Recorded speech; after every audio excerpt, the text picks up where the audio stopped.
Russia backs independence for pro-Moscow regions in eastern Ukraine. Russian President Vladimir Putin signed a decree in Moscow recognizing the independence of Donetsk and Luhansk regions in eastern Ukraine.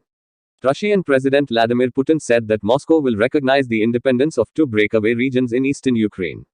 Putin signed a decree recognizing the Russian-backed regions as independent. In a televised address, Putin said Russia will recognize the independence of the self-proclaimed republics of Donetsk and Luhansk.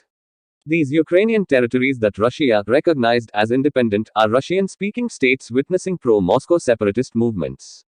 With this move, Russia can now send troops into Ukraine to supposedly safeguard what it considers two independent nations.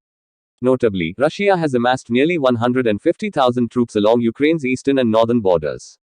In a long, pre-recorded message, Putin claimed that Ukraine's admission to NATO is a direct threat to Russia's security. He said the recent events had been a cover for the swift deployment of NATO troops to Ukraine. The Russian president claimed NATO training centers established in Ukraine amount to NATO military bases, despite the country's constitution not allowing foreign military bases on its territory. The president of Russia alleged that Ukraine plans to create its own nuclear weapons with Soviet nuclear know-how. Putin called Ukraine a US colony with a puppet regime and charged that Western intelligence services were helping Ukraine commit crimes.